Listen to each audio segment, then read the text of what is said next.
I like to make it a point not to bash on others, but today I am beyond my limits. I'm sorry, but I'm gonna have to do a little bit of bashing on men. Seriously, Montipora eating nudibranchs. If you've ever dealt with them, you know my pain and the struggle. And if you haven't dealt with them, well then definitely you're gonna wanna watch this video so that you have the tools that you need to prevent them from even being a problem in the first place, and heaven forbid they get past your defenses, well you're gonna know what you need to do to help keep them at bay and get them under control. So stay tuned and let's get started.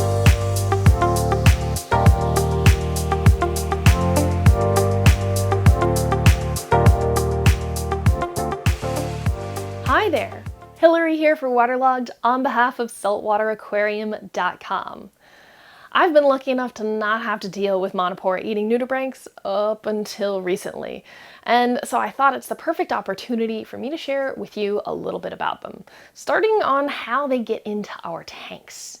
Anytime we add stuff to our tank, we're opening ourselves up to the possibility of pests. Now, especially Montiporas, when we add them, they could come in on the corals themselves, but they could also come in on the frag plugs. Anytime we're adding live rock or even other sorts of rock that's come in from other systems that are infected, that is also an opportunity to bring these pests into our tanks. Now, what makes them tricky is, one, their size. They're really, really small. Think like 1 to 7 millimeters in size. They're tiny, so they're not the easiest thing to see. Another strike against us is that a lot of the time they're most active at night. I don't know about you, but I don't spend a ton of time observing my tank in the middle of the night, so unless that's the case, I might not even see them for a while. Now, one thing that does work out in our favor is, like the name suggests, they eat Montipora, which means they're going to be drawn to their food source, which hopefully should make it easier for us to find them. Now, something that I want to mention is that there's another type of nudibranch that we have in our tanks that we want in our tanks that looks very similar to the Montipora eating nudibranch, and that is the Bergia. Now, you can tell the two apart because Bergia have antennae that are significantly longer than that of the Montipora eating nudibranch.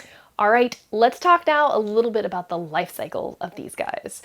Back in 2020, a paper was published that looks into the genetics of these guys and a little bit of their life history. So we suspect that they can live for up to a year, and they become sexually mature around 40 days old. Now, once they are sexually mature, they can start laying eggs. Now, the eggs, it's going to be a whole bunch of tiny eggs inside one little cluster. And when you look on the Montipora, you can find these eggs clustered together on the tissue or on the dying skeleton. Now, something interesting I read in one of the forums, and I would love to hear from you if you've experienced this, someone once said that they can live in a tank without a food source for up to 2 months. Whew. The thought of that is a little bit scary. So I'd love to hear if you have had experiences like that before. Leave a comment, let me know. Now, if you don't know that you have these guys in your tank, how would you go about finding them? Well, just like a lot of things in your tank, you want to spend time observing your tank and the animals in it. And a lot of times those observations are going to be where you figure out that something's wrong.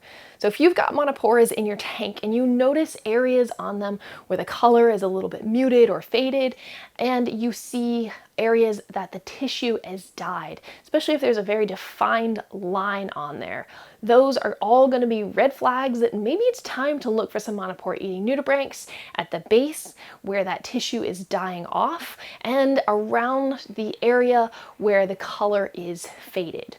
Also, you're going to want to look in areas that don't get a lot of light. You might find them there as well. So now you know you have Montipora eating nudibranchs. How do you get rid of them?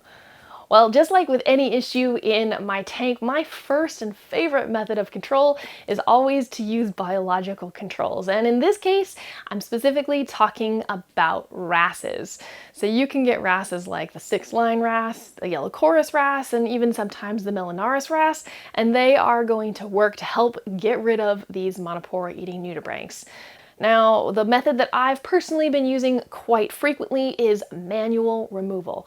This requires going in and looking at the corals, especially around those dead zones on the corals, and using tools to remove them. So there's a lot of different tools that you can use. One is a pipette. I like to use that to remove the adults. It allows me to individually pull them off and remove them to get rid of them. But you could also use things like a water pick to spray them off. Just make sure you're doing that in a separate container. You don't want to spray them back out into your tank. You could also use a turkey baster for that. If you've seen some of the old Reef Builder Studio videos, Evan does a video where he shows how to remove them and demonstrates this method, so you could definitely check that out. Now, there's also a bunch of tools that are made for fragging that you could use. They're small and meant to get into some of those tiny spaces, so those could be really useful in helping to scrape off some of those eggs from the corals. Now, you could also use something as simple as a toothbrush, especially on the areas where the tissue is already dead and bleached.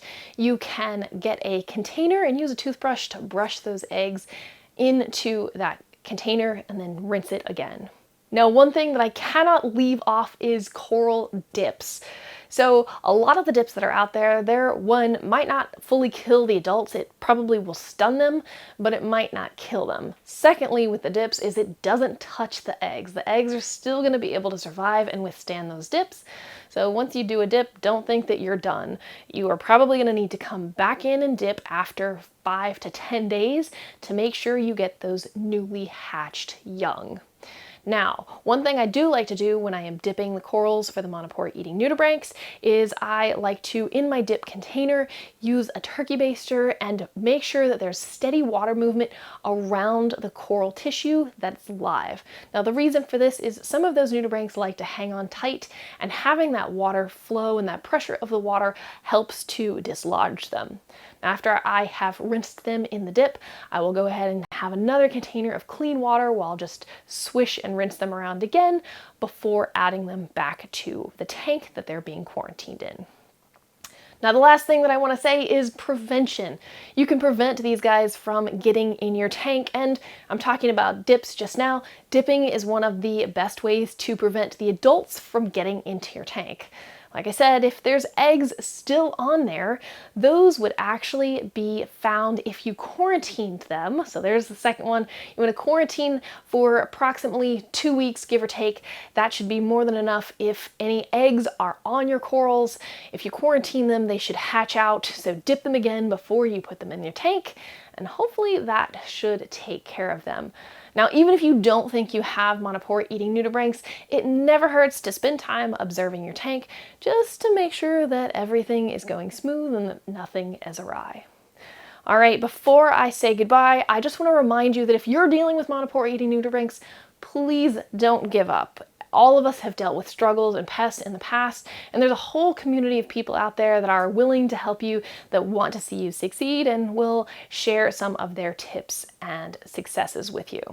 Now, lastly, if you need help picking out any sort of dip for your corals or any of the other products that I've talked about today in this video, don't hesitate to reach out, leave us a comment, send us a message. We'd be more than happy to help you.